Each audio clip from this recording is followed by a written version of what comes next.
El principal evento multisectorial que se desarrolla en Colombia es el Congreso Empresarial que organiza la ANDE. Allí confluyen mentes internacionales, locales, de gobierno y empresa para identificar el futuro al que estaremos expuestos. En su última versión, si sacáramos una conclusión, el futuro empresarial estará basado en lo que ocurra frente a la democracia de la región, su economía, los impactos ambientales y sociales y la capacidad de individuos y organizaciones para innovar. En los últimos podcasts de Sectorial desarrollamos una serie con el análisis de estos elementos. En el tercer capítulo abordaremos la economía, en la que evidenciamos que presiones internacionales y locales aún no se han detenido. Comenzamos esta serie de capítulos por lo que tiene que ver con la democracia, una democracia que está en crisis evidenciada en el nacionalismo, en el populismo, en el autoritarismo, la consolidación de partidos tradicionales, el desmérito que algunos líderes le han dado a la ciencia y aquellos aspectos asociados a la corrupción. Eso ha llevado entonces a una escasez de bienes políticos y esa escasez de bienes políticos se ve reflejada en el bajo nivel de liderazgo de aquellos actores que dirigen las naciones. Eso pasa en los bienes políticos. Y luego, ¿qué está pasando entonces en los bienes económicos? Si uno analiza la economía actual a nivel global, es dominada por Estados Unidos, China y Europa. China, después de 20 años de un marcado crecimiento económico a través de una política industrial y tecnológica, está comenzando a ver unas señales marcadas de desaceleración. Algunas generadas por efectos post-COVID, otras asociadas a políticas de Xi Jinping en el frente, por ejemplo, de construir, que llevó incluso a la caída de Evergrande y una serie de elefantes blancos que se están presentando en la nación. También muchas de las políticas en materia de guerra comercial y guerra territorial pues están haciendo efectos en unas bajas tasas de crecimiento económico. Entonces, para Europa, una gran cantidad de países entraron en una recesión técnica debido a los efectos de la guerra entre Rusia y Ucrania, pero en el bloque ya venían unos elementos de sinsabor de su funcionamiento. Eso llevó, por ejemplo, la salida del Reino Unido de la Unión Europea, lo que se gestó como Brexit. Y cuando ves a Alemania y Francia, de cierta manera cansados de normalmente tener que generar salvamentos a lo que denominan los países PIGS, es decir, Portugal, Irlanda, Grecia y España. Ahora bien, Europa y China son importantes para Colombia, hay unas importaciones y exportaciones que son relevantes, pero sin duda nuestro principal socio comercial termina siendo Estados Unidos.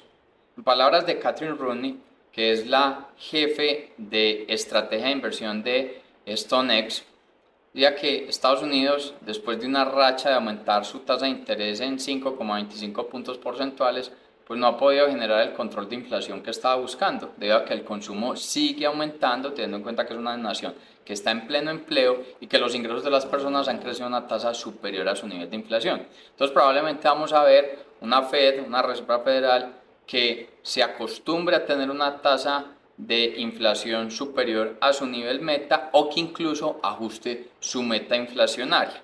Eso sigue generando presiones de aumentos en tasas de interés y se generan interrogantes si entonces Estados Unidos va a entrar o no en una recesión.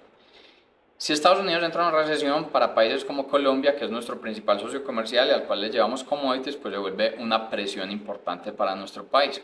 Sin embargo, gran cantidad de analistas han coincidido que lo que va a ocurrir es un aterrizaje suave, es decir, una desaceleración que no conlleva recesión.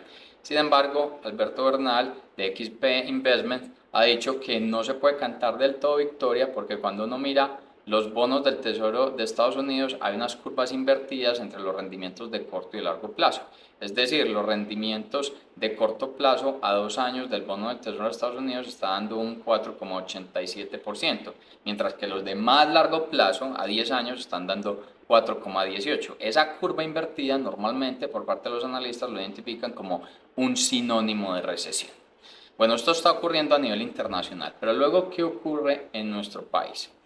Si empezamos a mirar la dinámica económica concentrada en el tema financiero, pues uno de los puntos claves es la tasa de interés. La tasa de interés juega un papel en que dinamiza el consumo por parte de las personas y dinamiza también la inversión por parte de las empresas. En palabras de Ricardo Bonilla, nuestro ministro de Hacienda, ha dicho que el objetivo por parte del Banco de la República, con unas altas tasas de interés, de enfriar la economía ya se ha logrado. De hecho, se ve en las bajas tasas que estamos teniendo de crecimiento en la actualidad. Y es que cuando es una tasa de interés, por ejemplo, en los créditos de usura, hablamos del 44% efectivo anual. Un año atrás era el 30%. Te vas para las tarjetas a personas, eso es 37% efectivo anual. Un año atrás era el 27%. Mira el crédito de consumo, 30% efectivo anual, año atrás 24%. La cartera comercial ordinaria, es decir, la que se dirige a las empresas, tasas efectivas anuales del 20,6%, año atrás era el 15%. O sea que para una empresa que si va a tomar endeudamiento financiero, pues para desarrollar algún tipo de proyecto, ese proyecto tiene que generar una rentabilidad superior al 20%. Son muy pocos proyectos los que generan esas tasas de rentabilidad. Te vas a la cartera de vivienda, unas tasas efectivas anuales del 17,2%. Un año atrás las tenías en el 13,6%.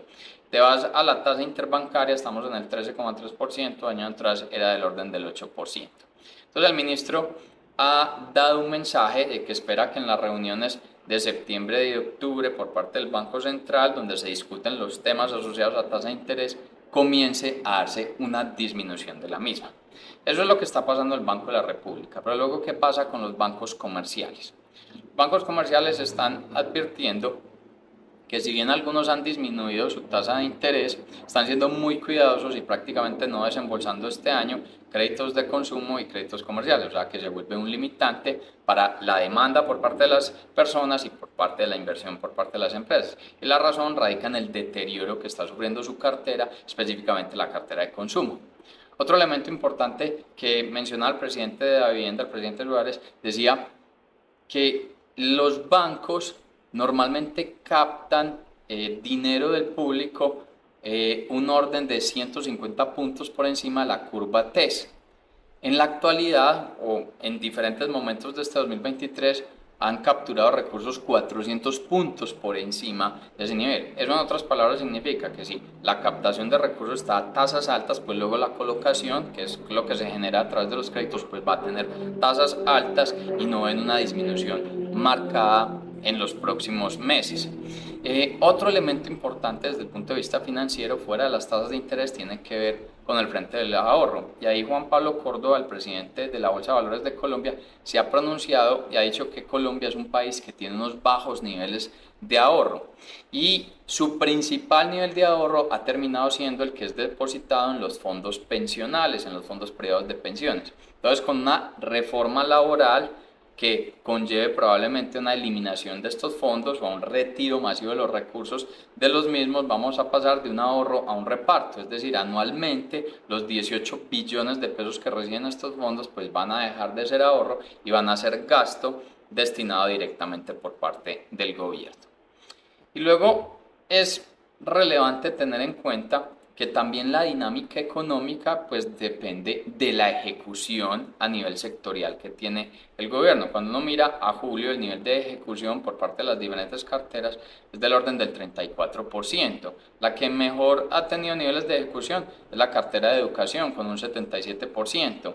Le sigue minas y energía con un 58%, la parte de inclusión social de un orden de un 48%, la defensa y policía 45%, el frente de salud un 42%. De resto, todas las carteras tienen ejecuciones por debajo del 40%. Por ejemplo, la cartera de transporte, que es donde depende de una gran cantidad de obra pública que genera inversión, que genera empleo, que genera desarrollo en construcción, el nivel de ejecución es del orden del 13,3%. Entonces el gobierno por un lado pide que se disminuyan las tasas de interés, que es relevante, pero también la disminución de tasa de interés necesita o depende de una mayor inyección de liquidez, y cuando hay un bajo nivel de ejecución por parte del gobierno, pues en otras palabras el dinero que tiene el presupuesto está parqueado en el Banco de la República y no está inyectando la liquidez al sistema, que puede llevar a una disminución en la tasa de interés.